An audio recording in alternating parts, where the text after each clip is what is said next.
I'm Steve McArthur, and today I want to walk you through some of my top 10 favorite projects that I've modeled in SketchUp. Okay, so the first model that I want to show you here is probably my favorite. This is a 20,000 square foot indoor farming facility that's currently being built in Surrey, BC. The layout was designed by me and then reworked by the architectural and engineering teams that I was working with. So for example, the HVAC system, which I'll show you just by taking off a layer or two here. So the HVAC components were imported directly from the mechanical engineers using a program called Revit. And then I was able to insert it into the rest of my SketchUp model here to make sure that everything just made sense. All the trades knew how to build everything. Get rid of the HVAC for a moment and then just show you some of the other components in here. So for example, the fish habitat has some specific equipment that we got PDFs from the suppliers. So I was able to model off of the spec sheets, and that way we could design the concrete, for example, that houses this piece of equipment. Things like the shelves and, well, actually, honestly, every line in here, besides a few pieces of furniture that I just downloaded from the 3D warehouse, everything in here is my handiwork, so to speak. Very happy with this model, but I think that's it for this one. Let's move on to the next. Okay, so this model here was a huge challenge. This is a company called Think Tank Automation that makes fertigation control units for the cannabis industry to keep hydroponic plants happy and well fed. So one of the functionalities that I learned in this model was how to animate simple things like a door moving in this particular case. And I put an extreme amount of details into the mechanical systems, all the pumps and manifolds and hoses, and really being able to showcase my understanding of how the machine actually operates.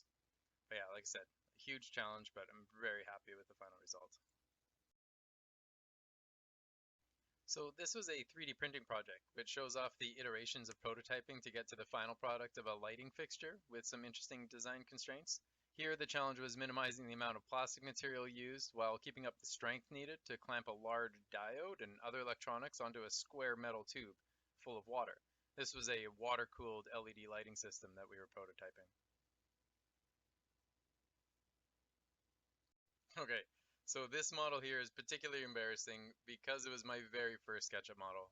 Back in 2009, a friend wanted me to build him a climbing wall in his condo, and we needed to consult with structural engineers to ensure that we added to the structural integrity. So the light colored wood material that you see is 3/4 inch ply with holes spaced out so you can bolt climbing holds onto it wherever you'd like. Kind of embarrassing, but at the same time, a masterpiece, right? So these 10-foot by 10-foot tiny home pods were designed to be transportable with a trailer and then placed in any orientation that the customer would want.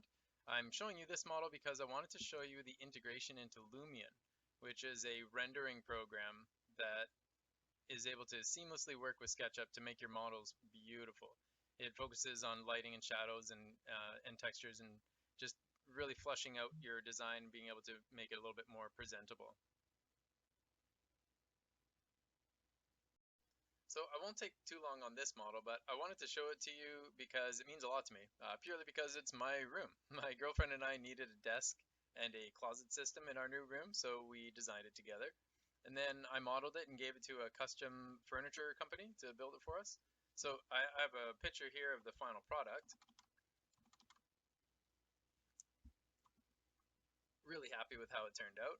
And then the other thing I wanted to show you was just some of the interactive components that I made to make sure that just the use case was really clear to us on how we were designing things, and then just so that all the functionality was there so that we could both access the closet at the same time and everything, and still had plenty of room to walk around the room, make sure the desk was clearing the door and everything, and yeah, kind of fun.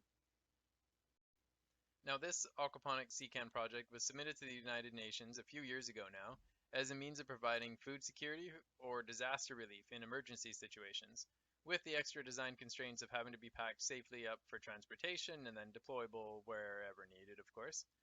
So I wanted to show you a couple scenes. There's the overview here. You can pause and check out a bunch of the different components if you'd like. Then the fish farm pod is just showcasing all the different elements within. And then, of course, same with the crop production bay. So this is a company's product called the Agnetics Photon Cannon. This is a water-cooled LED lighting system. Probably only took me about an hour or so to make, to model from the spec sheets that I was given, which were then used to develop lighting plans and to visualize the logistics of electrical and cooling lines and such throughout the facility. Pretty happy with this one. Now, this project was a huge challenge. At first, I didn't understand exactly how this weighing and packaging system worked, but I do now. I started off with a series of PDFs and reference images that I was given or able to find, and then modeled each component from scratch to get to this stage, where it can now be inserted into a larger food production facility. Now, this model is kind of fun just to see the complex shapes in the cross section. It's a nozzle used in a biodigester, specially designed for the eddies that are created in the water that flows through it. Well, that's it. You made it. That was 10 of my favorite SketchUp models from a collection that's grown to nearly 300 in the last 13 years. Thanks for watching.